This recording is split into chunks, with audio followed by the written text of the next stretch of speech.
En octubre de 1835, los habitantes de Texas, una región administrada por el estado de Coahuila y Texas, se declaró independiente ante las radicales políticas centralistas propuestas por el presidente Antonio López de Santa Anna, quien amenazaba con acabar con la soberanía de todos los estados de la República con la ayuda de las 7 leyes.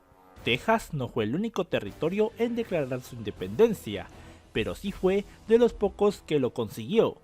Así que si quieres conocer a detalle cómo lo logró, toma asiento que te lo cuento.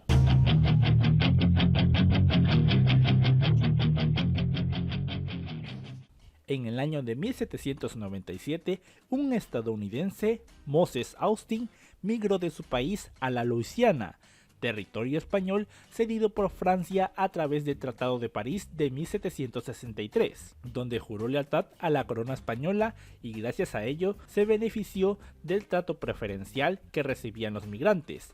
Austin prosperó en dicho lugar, pero al ser comprada por los Estados Unidos cuando ésta estuvo en manos de Francia, su prosperidad comenzó a decaer, debido a la guerra entre Estados Unidos y Gran Bretaña, entre los años de 1812 y 1815, llevándolo a la bancarrota. Con la esperanza de experimentar una nueva prosperidad como la que había tenido al migrar, decidió repetir el proceso en Texas.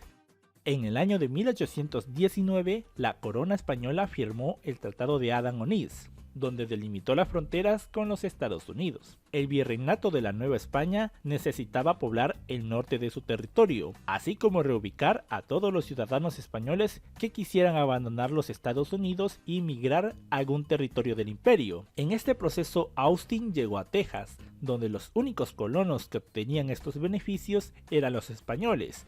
Allí recibió la ayuda de un conocido suyo, el barón de Bastrop, quien convenció al ayuntamiento de admitirlo dentro de Texas, pues este necesitaba contar con una alta población para lograr defenderse de los frecuentes ataques de los indios guerreros. Aprovechando sus conexiones, Austin pidió además que se admitiesen a 300 familias, condiciones que finalmente serían valoradas en enero de 1821. Sin embargo, al llegar junio, este falleció y su hijo Stephen Austin decidió concluir el proceso. Así recibió tierras en lugares hasta entonces dominados por la presencia de los indios de guerra, a cambio de pacificarlos y convertirlos a la fe cristiana. Para poder migrar todos debían de jurar lealtad a la corona española, además de ser católicos. Así, mientras el plan de Iguala tenía lugar, Stephen Austin comenzaba con el traslado de las primeras familias. Durante el imperio de Iturbide se demandaba que se fortaleciera la seguridad en la frontera septentrión, amenazada por los angloamericanos y los rusos, en lugar de estar más preparados ante un posible ataque español. Por ello se decidió crear la Comisión de Colonización, encargada de reunir y regular todas las solicitudes, además de organizar un ejército especial, encargado de la defensa de la frontera, a quienes se les premiaría con tierras en Texas. Mismo era el caso de los indígenas guerreros, que decidían convertirse al catolicismo. Sin embargo, se prohibía la compra y venta de esclavos, y los hijos de estos, al cumplir los 14, ganarían su libertad. Con la salida de Iturbide y el establecimiento de la República Federal, se crearon estados independientes, pero al no poseer las características suficientes para formar su propio gobierno, Texas formó uno con Coahuila, algo que molestó aún más a los tejanos, por no tener la capacidad de solucionar sus propios problemas, en especial por los constantes ataques de los indios comanches. Además, con la República, la esclavitud fue totalmente prohibida, señalando que estos ganarían su libertad tan pronto tocaran el suelo nacional. Pronto los colonos tejanos se quejaron de la prohibición de tener esclavos, pues estos generaban la mayoría de sus ingresos a través de las actividades agrícolas. La protesta les sirvió para conservar los esclavos que ya habían introducido a México, pero los hijos de estos igualmente serían libres al cumplir los 14. Esta prohibición ralentizó la llegada de nuevos migrantes, pero no lo suficiente como para que fuese un problema. Fue tal que para el 1830 continuaban llegando migrantes, y al percatarse el gobierno mexicano de que la población en Texas era mayoritariamente estadounidense, decidieron detener todo proceso de inmigración, para evitar que pudiera descontrolarse.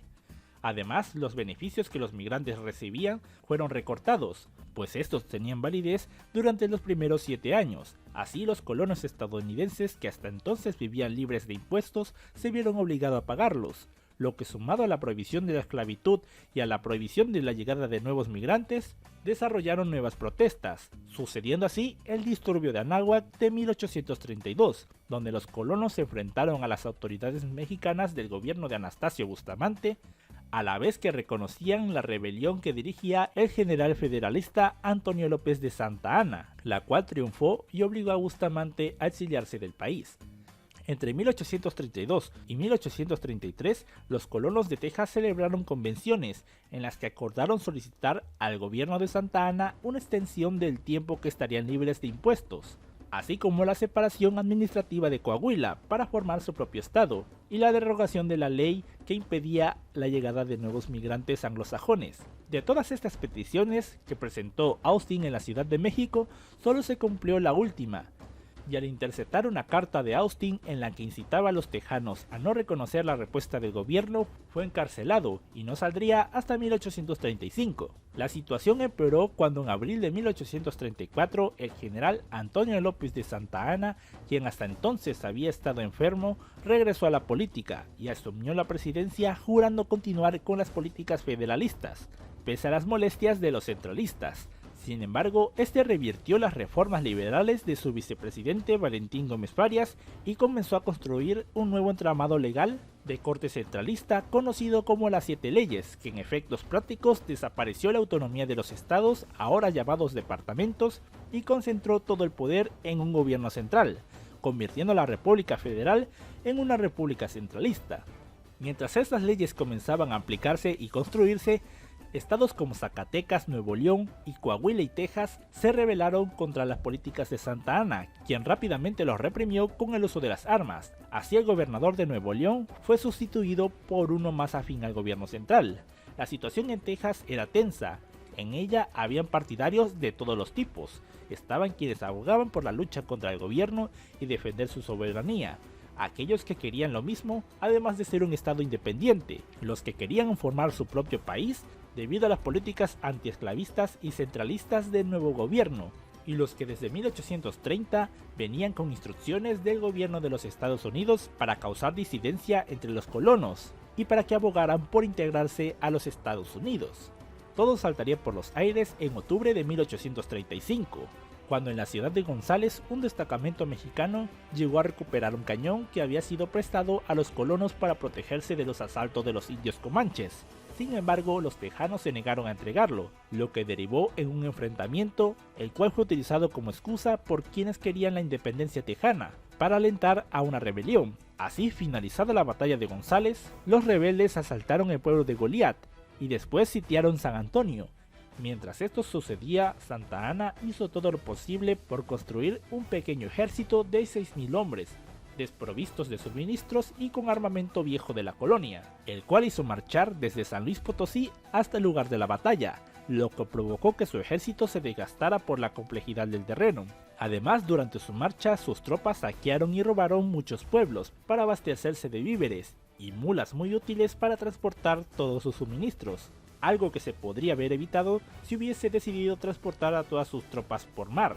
Tras semanas de lucha, el 5 de diciembre Stephen Austin, junto a Francis Johnson y otros líderes de la revuelta, se apoderaron de San Antonio, el centro económico de Texas. La acción de los tejanos fue duramente criticada por la prensa de aquel entonces, así se expresaba la Gaceta. Los colonos desgraciados, quienes habían pisoteado los intereses sagrados de la nación, el país entero exigía venganza y que Santa Anna marchaba hacia el norte y pronto dejaría caer su espada terrible sobre la chusma tejana.